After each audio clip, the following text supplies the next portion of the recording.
The following program is sponsored by CBN.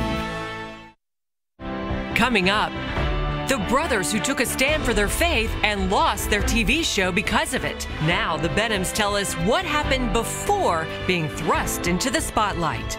Plus, Jeff and I had a bad marriage. I was about as distant as a husband could be. And this went on for 2 decades. We didn't like each other. I don't think I can continue doing this anymore. Watch what brought them back together. There was a pool of tears on the floor.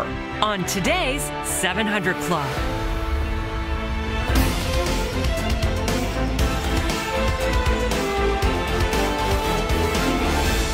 Well, welcome, folks, to this edition of the 700 Club. President Trump faces a deadline on May 12th. He's got to decide whether or not to certify the Iran nuclear deal. And now, Israeli Prime Minister Benjamin Netanyahu has laid out a case to leave the deal because of Iran's nuclear weapons program. As a matter of fact, he said they're a bunch of liars. Well, Netanyahu made a dramatic presentation showing evidence that Iran has maintained a secret nuclear weapons program for years. Chris Mitchell brings us the story from Jerusalem. Well, tonight I'm here to tell you one thing. Iran lied. In a well-planned primetime expose, Netanyahu unveiled thousands of files and documents taken straight from Iran's secret atomic archives. We've known for years that Iran had a secret nuclear weapons program called Project Ahmad.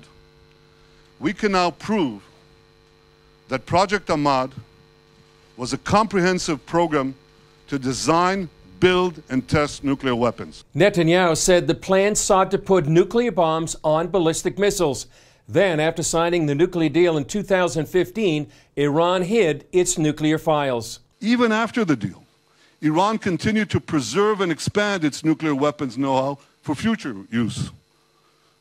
Why would a terrorist regime hide and meticulously catalog its secret nuclear files if not to use them at a later date? At a Rose Garden press conference moments after Netanyahu's revelations, President Trump addressed the nuclear agreement's upcoming May 12th deadline, when he must certify to Congress Iran is in compliance of the deal. We'll see what happens. I'm not telling you what I'm doing, but a lot of people think they know. And on or before the 12th, we'll make a decision. That doesn't mean we won't negotiate a real agreement. After Trump's comments and Netanyahu's presentation, Iranian Foreign Minister Javad Zarif tweeted, "President Trump is jumping on a rehash of old allegations already dealt with by the IAEA to nix the deal. How convenient. Coordinated timing of alleged revelations by the boy who cries wolf just days before May 12. Netanyahu said the U.S. verified the documents, and Israel plans to share the information with France, Germany, and the International Atomic Energy Agency. So here's the bottom line. Iran continues to lie. Just last week, Zarif said this. We never wanted to produce a bomb. Again? We never wanted to produce a bomb. Yes, you did. Yes, you do. And the Atomic Archive proves it. Netanyahu then called on the U.S. to take the lead. And in a few days' time, President Trump will make his decision on what to do with the nuclear deal. I'm sure he'll do the right thing. The right thing for the United States, the right thing for Israel, and the right thing for the peace of the world. Chris Mitchell, CBN News, Jerusalem. Thanks, Chris. Well, with us now from Washington is the Israeli ambassador to the United Nations, Ron Dermer. And Mr. Ambassador, thanks for being with us on this edition of the 700 Club. Good to be with you, sir. Tell us what the Prime Minister essentially was saying, besides the fact that Iran's a group of liars. Well, what is the heart of this thing? Well, look, the heart of the thing is that they deceived the international community on a massive scale.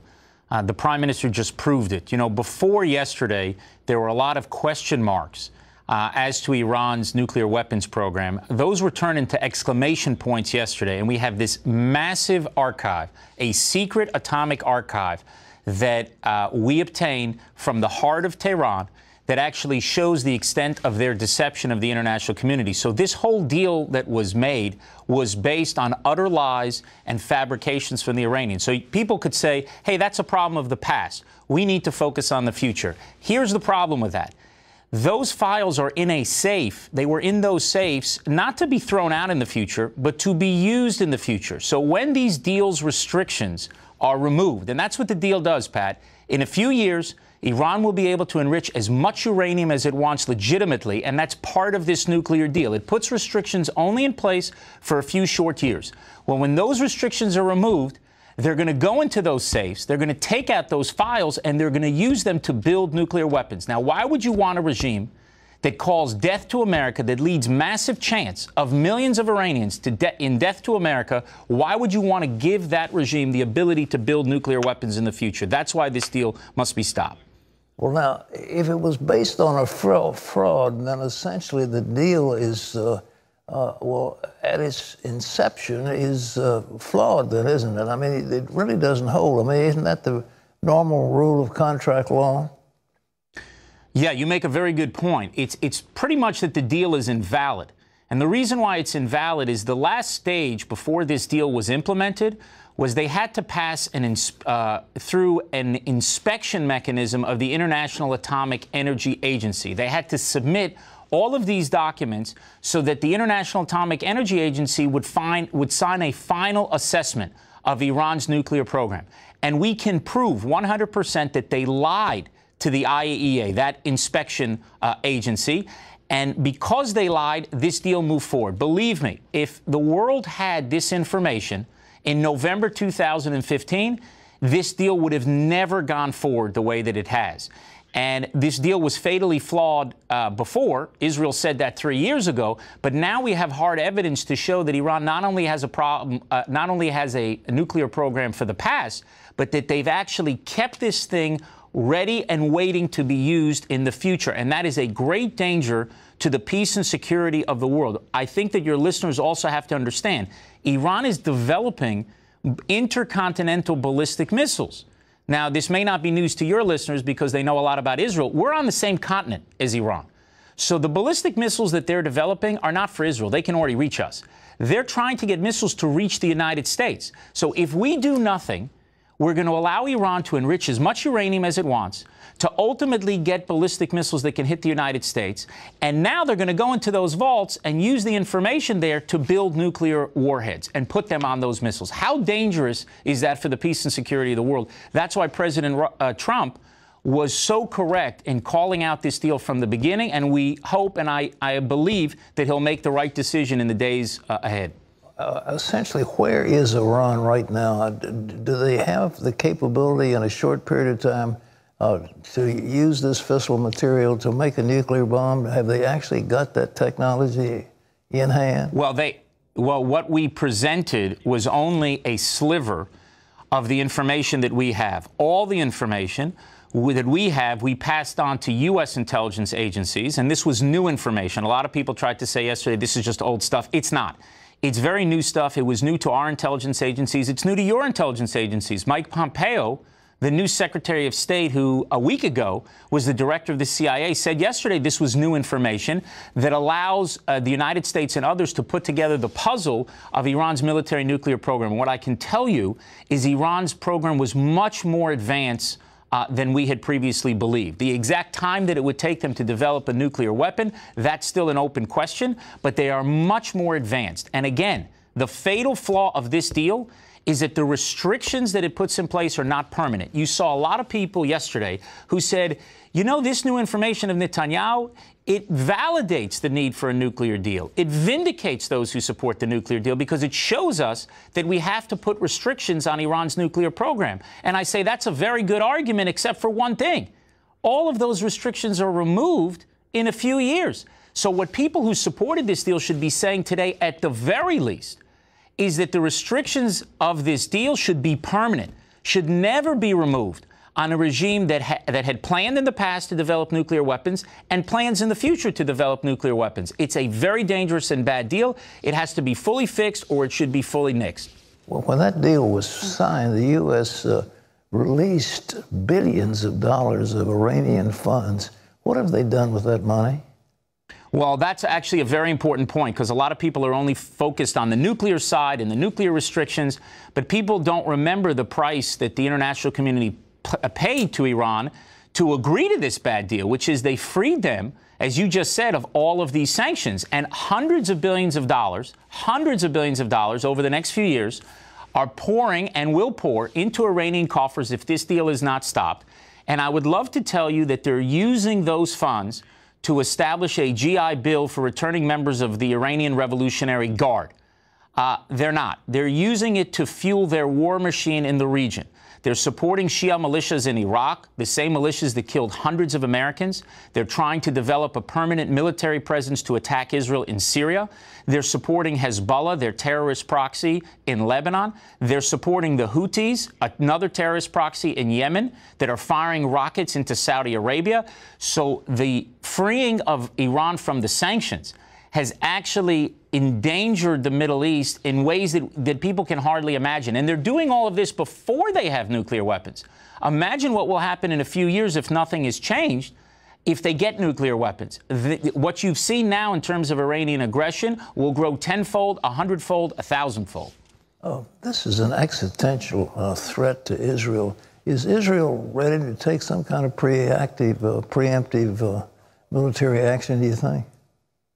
Well, the Prime Minister Netanyahu, has been very clear that he will never allow Iran to develop nuclear weapons. This is a regime that openly calls for the annihilation of Israel, that actively works for the annihilation of Israel, that has declared its goal to destroy Israel. And they were tweeting, literally tweeting out, that they will destroy Israel on the eve of the signing of this terrible deal. Prime Minister Netanyahu has made it clear that that's never going to happen. And I think we can say, Pat, after the last few years, that people should take Prime Minister Netanyahu's words very, very seriously. Last question. There's good news for Israel. The president has said we're going to put our embassy in Jerusalem. Is there any chance that he might be there on May the 14th for that celebration? Well, there's always a chance. We'd, of course, love to have him. It's a historic decision. It's been the capital of the state of Israel for nearly 70 years.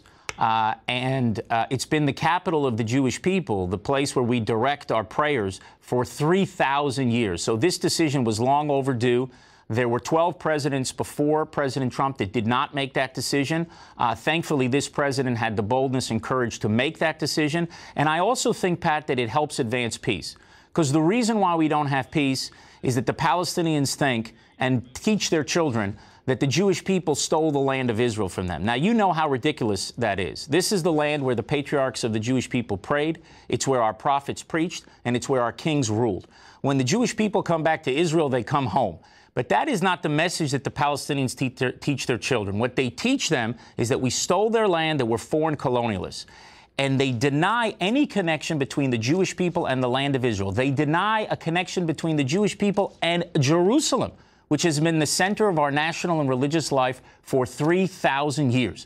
What President Trump did in recognizing Jerusalem as Israel's capital and declaring his intention to move the United States Embassy there is he punctured through all these Palestinian lies. And I think in doing so, he sets a cornerstone for a lasting peace, because the only peace that is going to last is a peace based on truth. Jerusalem is the capital, and Israel is the ultimate statement of truth. Well, Ambassador, thank you for being with us. Israeli Ambassador Ron Dermer, we appreciate him and what you're doing, and God bless you. Thank you, sir, and thank you for the tremendous support that you've given Israel for decades and decades. We deeply appreciate it. You've got it. God bless you. Thank you. Terry. Well, if you'd like to join in supporting Israel and celebrate its 70th anniversary, CBN has released a new documentary on DVD called To Life, How Israeli Volunteers Are Changing the World. To Life tells the story of 5 amazing Israeli organizations that are transforming lives all across the globe. So this is your opportunity to stand with Israel and bless God's chosen people. If you'd like your copy, call now. To Life, the DVD. It's our thank you to you for your gift of $10 or more. All you have to do is call this toll-free number. It's 1-800-700-7000, or go to cbn.com, and you can share this DVD with friends and family. Help us spread the true story of Israel's heroism and help to the nations. Well, coming up, a new push to reach America's unreached college campuses. To want to see every single campus have a ministry is like a huge, crazy goal, but it stems from a thirst to see people reached by Jesus. Hear how college ministries are working together to make the Every Campus movement a reality.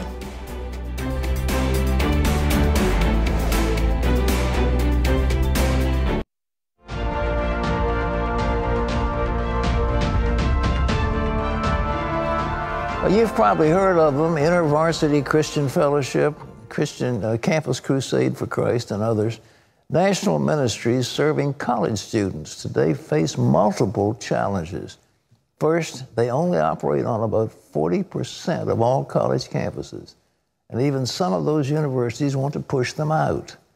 But as Heather Sells reports, instead of giving up, two major ministries are fighting back with a new movement to reach every single college campus. InterVarsity and Crew are hoping to reach unreached campuses across the country, and one of them is right here in Orange County, California. Until recently, Santa Ana College in Southern California counted itself as one of more than the 1,800 unreached college campuses in the country. That means no organized gospel witness on campus. Shannon Compere develops leaders for Crew, formerly Campus Crusade for Christ. It takes a lot to launch movements in new locations and even to sustain what we have. It takes a lot of resources, whether it's people, money. That's one reason Crew is joining with InterVarsity to bring in churches and other Christian groups to find new, more efficient ways to reach those unreached campuses. The movement is aptly named Every Campus. So it's actually multiplying our efforts. Instead of competing with each other, we want to complement each other. Students Jerry Requena and Tammy Pacheco are making it happen at Santa Ana. Both are volunteer leaders mentored by InterVarsity staff. Pacheco drives half an hour from her college to Santa Ana to organize Bible studies. To want to see every single campus have a ministry is like a huge, crazy goal, but it stems from a thirst to see people reached by Jesus. Requena studies at Santa Ana and maintains a demanding work schedule, but says he's convinced God wants him to minister on this campus. There's no good reason not to sacrifice some time. There's no good reason to not work hard, even if I have to lose sleep, for the Lord first and foremost, Tom Allen oversees the Southern California region for InterVarsity. He sees this move as radically changing campus ministry. Traditionally, InterVarsity placed several full-time workers at one location. We're sort of breaking that paradigm open and saying there's campuses around us that we haven't even really seen. Now, InterVarsity hopes to use volunteer student leaders, local churches, and other Christian organizations for outreach. Those campuses include community colleges, historically black colleges, and even online students. I think some moments of humility say, God, we have not seen the harvest fields around us. And the fields are ripe. InterVarsity says some 4,500 students made decisions for Christ last year, double the number 10 years ago. Still, in the midst of this harvest, an ominous trend is picking up steam. Many universities have taken non-discrimination policies designed to keep students safe and use them against Christian clubs. The schools often tell Christian student groups they can't require a statement of faith. If they refuse, the university will no longer recognize the club. 70% of the universities are just saying the non-discrimination policy prohibits student groups from discriminating. Therefore, what you're doing is discrimination. We should bar you. In following this trend, Greg Howe says Christian groups can lose the privilege of reserving rooms on campus and recruiting members at student fairs. Plus, there's a social cost. Other student groups and professors Student administrators will tell students, don't join that group, they're not recognized. But Howe is more concerned with the long-term outlook. I think what you're watching is actually a fundamental reorganization of how universities deal with religious groups, which sets up the next generation of leaders in our country to assume that religious groups should be sidelined or restricted from the public square. While Howe expects to see more of this in the coming years, he's not alarmed, citing persecution faced by the early church. He believes the best strategy is going directly to university administrators. In many of those cases, we're able to talk with the university to say, if you want to create a truly diverse, inclusive, tolerant environment, help the religious groups stay distinctly religious. Howe says student leaders can also highlight their many service projects and explain how ministry groups serve as a safety net for many minority students. Today's students make up the most diverse generation to set foot on America's campuses. As digital natives, they're processing information and images in seconds. And most important, they're creating new strategies to reach their friends with the gospel in a time when the good news is not always welcomed. They want to change the planet. They want the environment of the planet to be a positive one. And so I have a lot of hope for the future because of these college students today. Reporting in Southern California, Heather Sells, CBN News. Well, thank you for Heather's. You know, I was, in the early days of my Christian faith, I was at an InterVarsity camp in Canada. It was very, very helpful to me as I was just coming along in the faith. And their work was so important. And of course, Bill Bright, who was the founder of Campus Crusade, was a dear, dear friend for many years. And I spoke at, I think, one of their big conferences, but they were incredibly successful. So I'm not sure changing the name to Crew is all good. You think of J. Crew, maybe you make sports clothes or something, but in any event, that's their choice. But it would be a shame that these groups are banned, but so many things that serve the Lord have been banned, and we just have to stand up and fight against it, and it's an ongoing battle. Here, this secular culture we deal with. Terry? Well, up next, a fighter pilot and his promiscuous wife. Please don't ever cheat on me. That was the thing that I asked her not to do. I chose sin over and over again, and I didn't see any way out of anything. See how this couple finds a way out of their miserable marriage when we come back.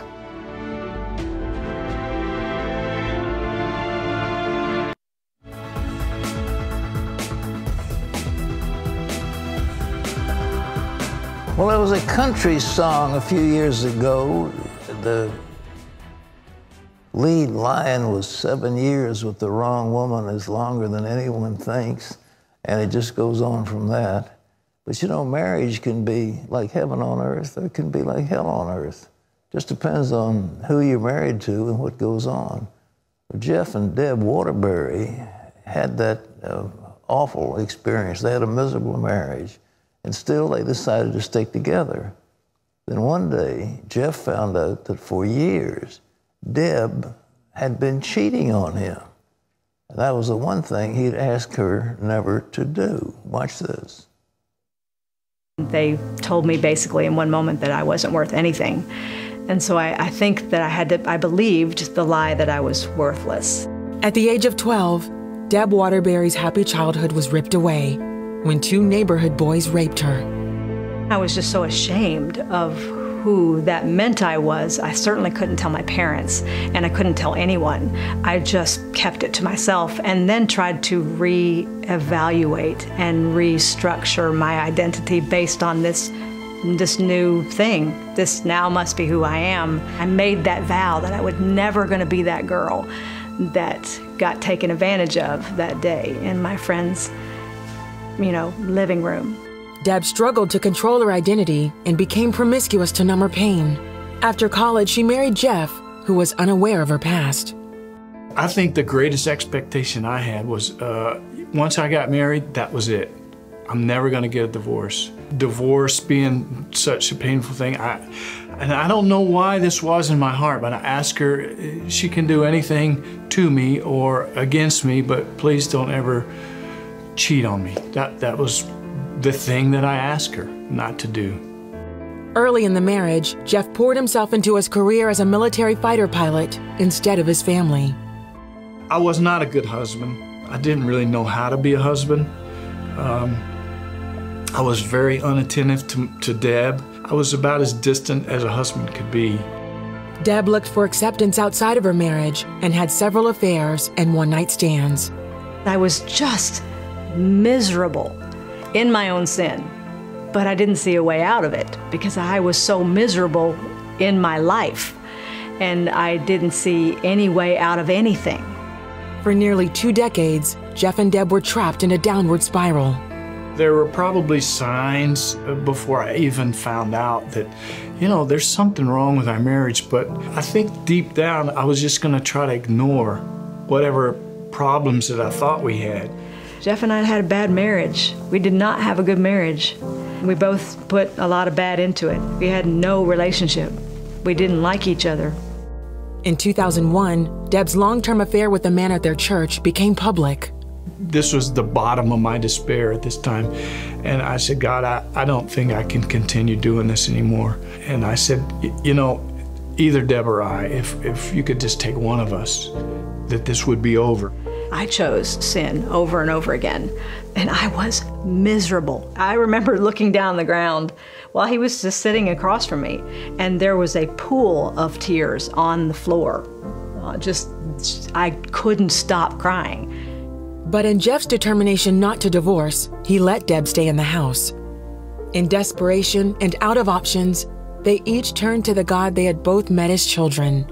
I kept trying to run away from him, but he never left me, and that he never stopped loving me, no matter what I did, and that his love for me would never change. And I knew it that fast, and everything changed that minute.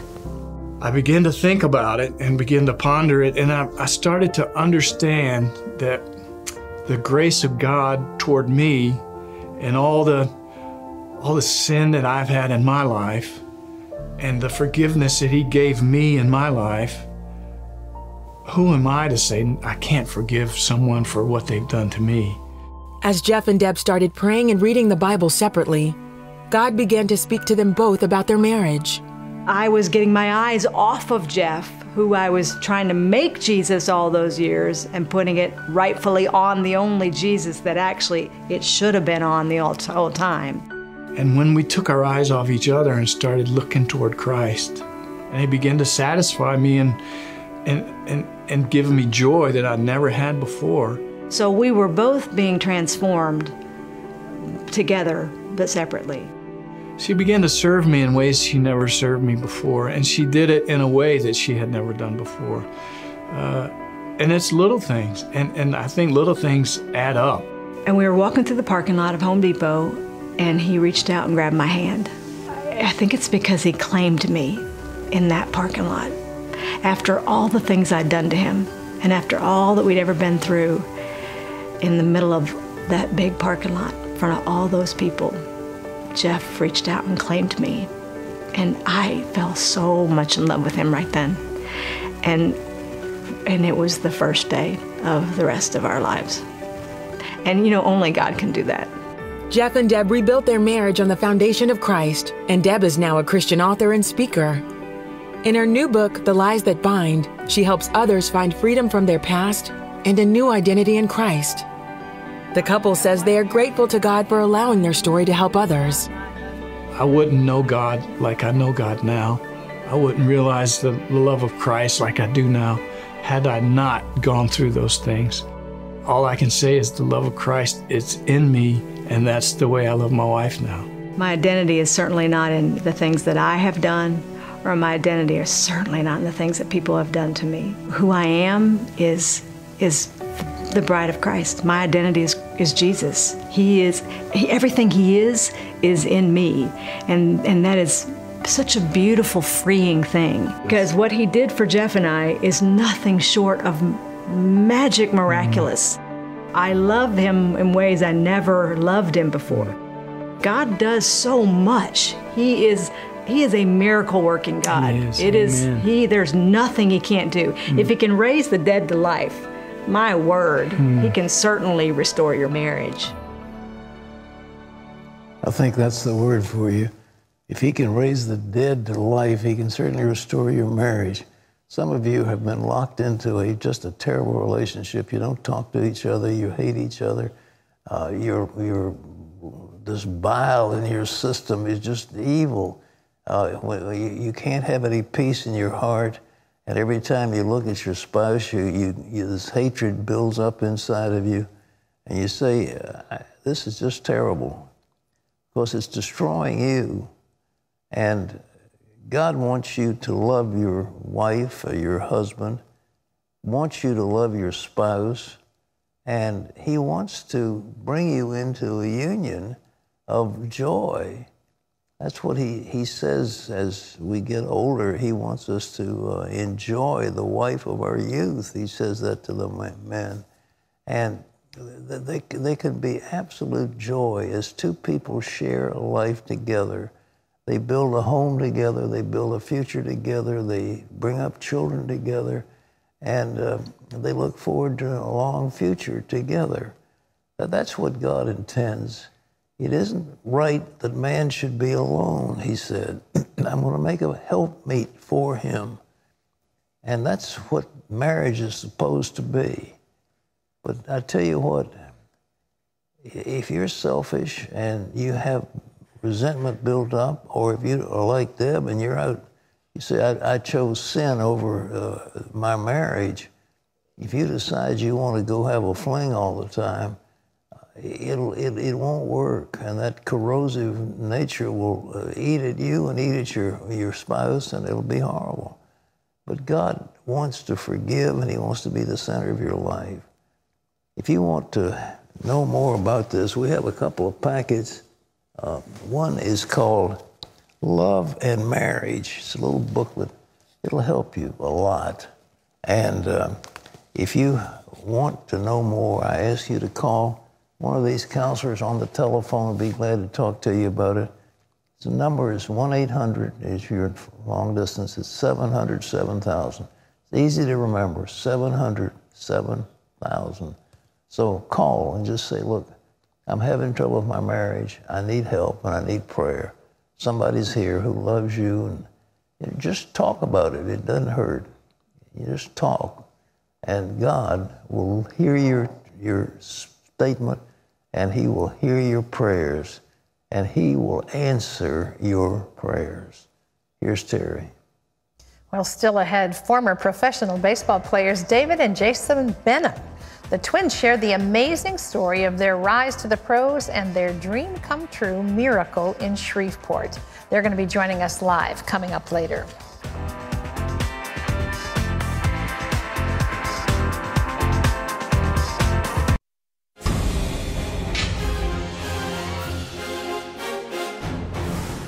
And welcome back to the 700 Club.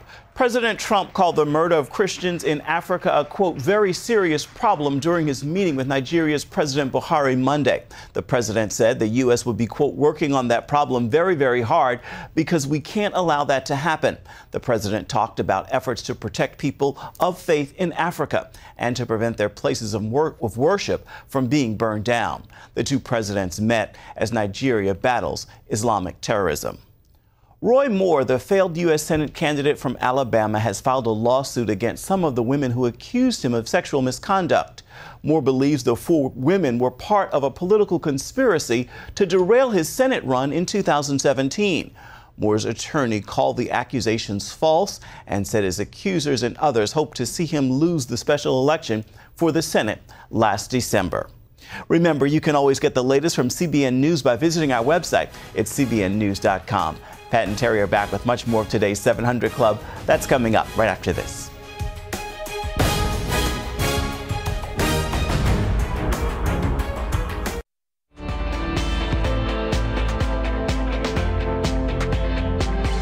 Well, spring is the season for the all-American sport of baseball and the time when Little League games spawn dreams of being in the big leagues.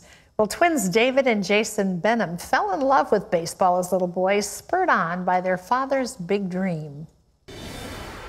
I'm 2 minutes older. I'm an inch taller. I've been carrying him for 37 years. At least I could hit a curveball. Dude, you could not hit that curveball. Many of us came to know the Benham brothers after they were fired from HGTV due to their biblical values. Getting thrust into a media controversy was not what David and Jason had in mind.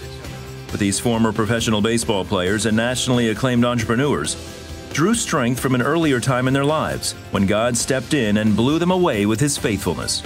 In their memoir, Miracle in Shreveport, the brothers share how God made their lifelong dream a reality by working behind the scenes in a very special way.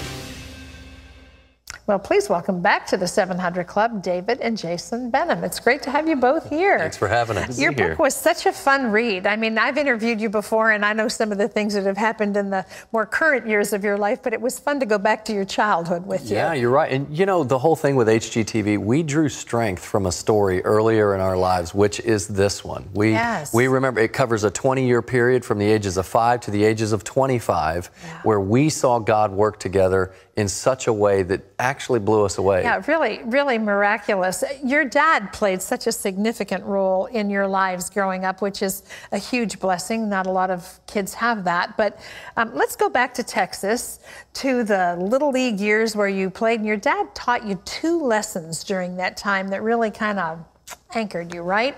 Yes, absolutely. Which lessons are these? Jason has no clue. Obviously, they landed. You know, here's what's interesting. He always taught us to run through first base. You know, when you're a hitter and you hit a ball right back to the pitcher, you have a choice. Do you just kind of lollygag down first base and then run back to the dugout, or do you always run all the way through first base?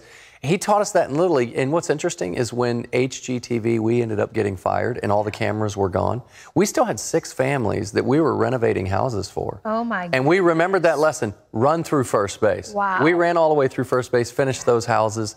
Dad also taught us to serve, to be a servant leader, to clean up the dugout. I was going to do that when you stole it from me. I remembered that, yes. Take it, Jason. One of the things that he did when we were in Little League, our dad, you know, David was usually a pitcher, I was catcher, and then we'd switch the next game, I'd pitch, he'd catch, and of course, nobody'd get a hit because we were so amazing. Not really. But our dad taught us, he said, leaders have to serve. Yeah. And what I want you boys to do is after every single game, I want you to clean up all the cups in the dugout. And we did that all the way through college, David and I. Got a Gatorade in there. I know. And peanut shells, for sure. Exactly.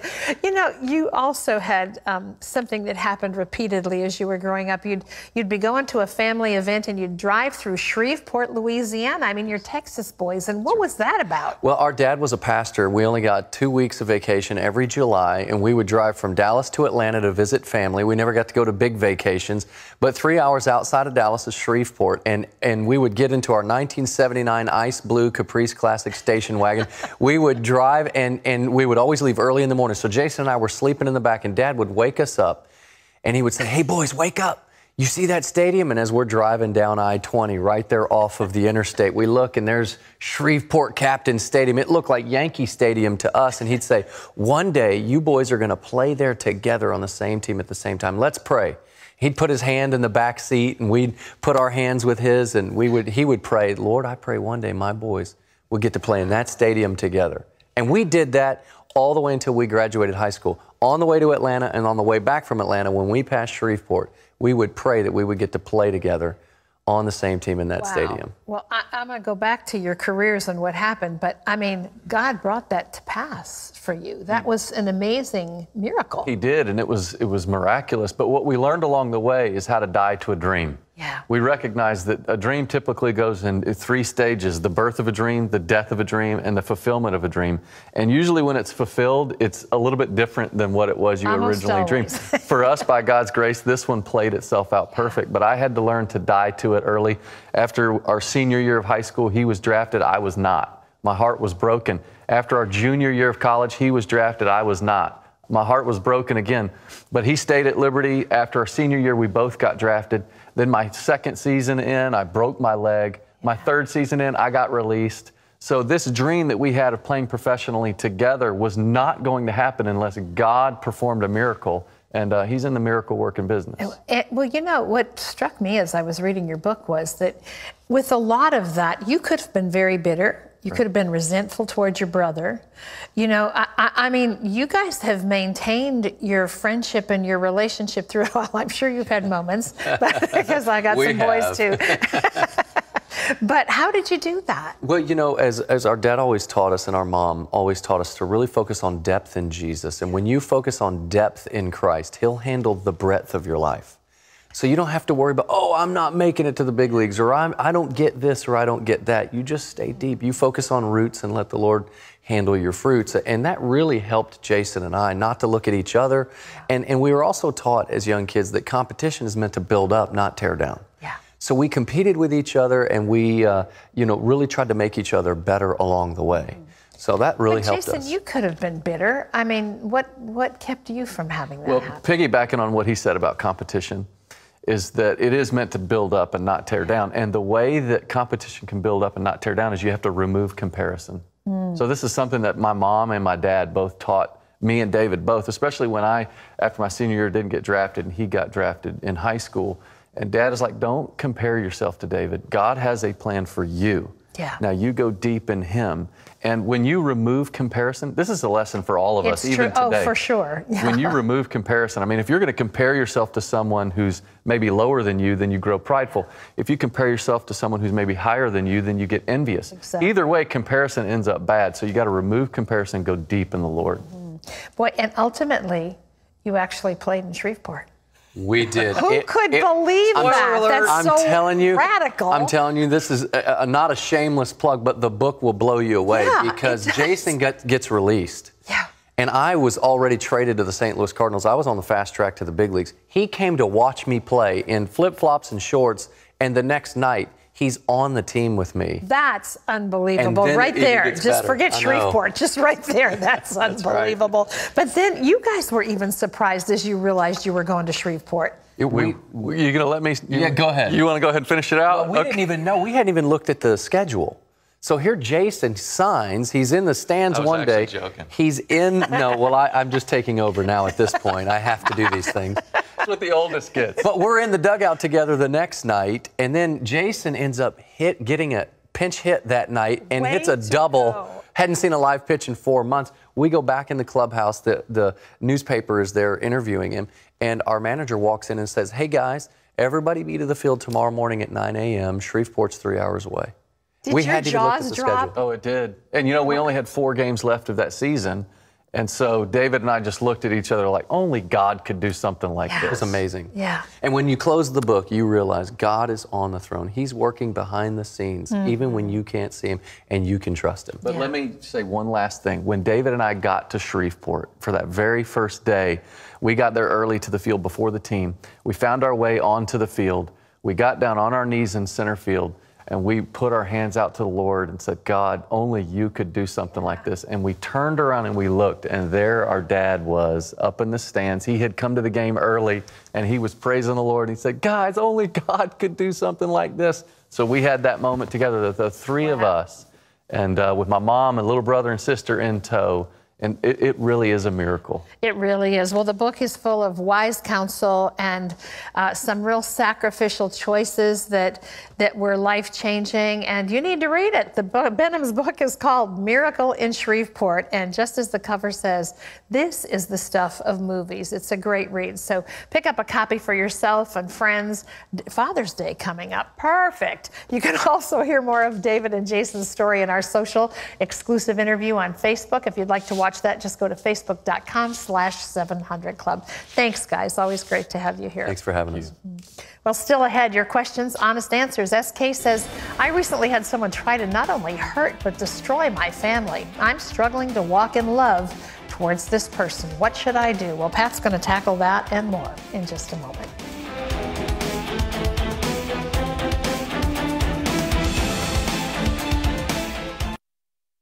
Well, we want to take some time to answer some of the email questions that you've sent in. And Pat, this first one comes from SK, who says, I recently had someone try to not only hurt, but destroy my family. God protected us. However, I'm struggling to walk in love toward this person. I don't hate them, but I really don't feel love for them either. I'm worried that if I even mention forgiving them, they'd try to harm my family again. What should I do? Well, I think what you should do is remember Jesus And the people were not only trying to hurt him, they were trying to kill him. And they had him on the cross. You remember what he said? Father, forgive them. They don't know what they're doing. And I think that's the example. And you let him live in your heart. Let him be the one. If he's the one who's hurt, just see how he responds to it. And I know you've got every reason to be terribly bitter, and it'd be so easy to do it, but the bitterness will only hurt you. And if you're going to have an answer to your prayers, the Bible says, when you stand praying, if you have aught against any, forgive, that your Heavenly Father may forgive you. So whatever the cause, just remember, Jesus had it worse, all right? Okay, this is Jennifer, who says, I've worked for my state agency for 14 years. The current manager is abusive to me, but his bosses won't do anything. During my very first evaluation, he told me that I needed a man and that I didn't deserve a raise. He gives me bad evaluations so that I don't even get the 1% or 1.5% cost of living increase. He won't give me specifics of what I'm doing wrong, so I don't know how to fix it.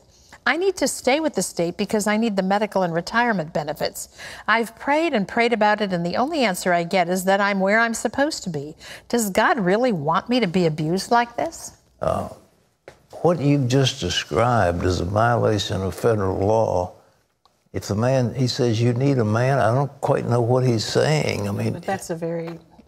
I mean, it's an outrageous statement by a supervisor to tell a woman, you need a man. What does that mean?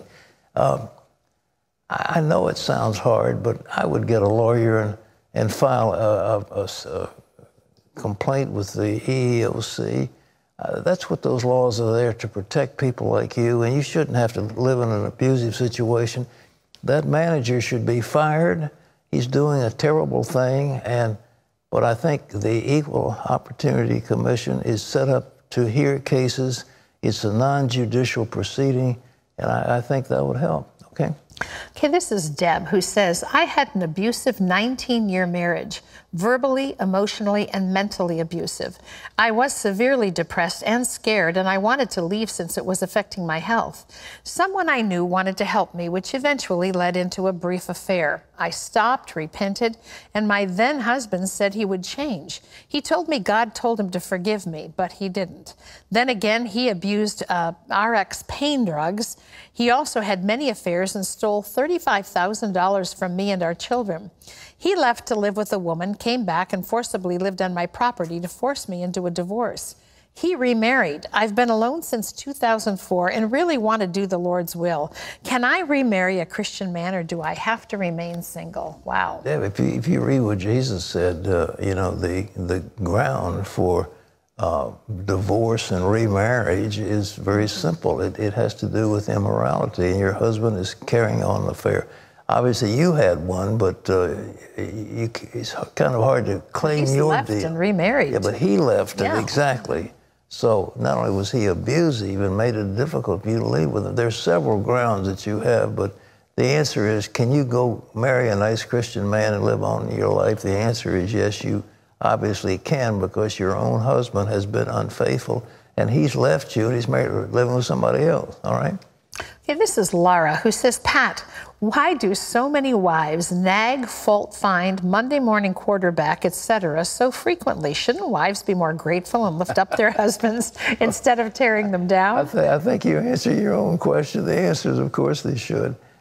What is it about that? I mean, women have hormonal problems. They have change of life. They have all this stuff, and they're not happy with themselves. And so they'll take it out on their spouse, and they'll, you know, there's some people who just complain as a natural way of doing things. But, you know, what is it? You're married to somebody and you don't feel good about yourself. So what are you going to do? You're going to blame them, and so you start picking on them. You need to pick on yourself and say, here's the deal. But you just asked me a general question, why does it happen? Well, there are many, many, many reasons, but the most important one is that the people who do that don't like themselves. They're unhappy with themselves, and they blame somebody else. They call that projection, all right? This is Lisa, who says, hi, Pat. I live in California. Can you tell me what Cal exit means and how it would affect our state? Well, the idea, they call it Brexit when Britain left the EU. So Cal-exit, I suppose, is California leaving. There have been all kinds of moves. One is to split the state into 3 different parts. And I think there are a lot of screwy things that happen in California. There's some wonderful people who live in California, but there are also some, it's the land of fruits and nuts, as they say, and some of these things. But many, you know, they've got sanctuaries set up. They want to violate federal law and so forth. But I don't think California is about to leave the Union, and I think that's what you're talking about. Well, we leave you with today's Power Minute from the Psalms. Those who sow in tears shall reap in joy. Well, tomorrow, a personal interview with Scott and Ned Ross, 50 years of marriage and Scott's near brush with cancer. Don't want to miss that. We'll see you tomorrow. For all of us, bye-bye.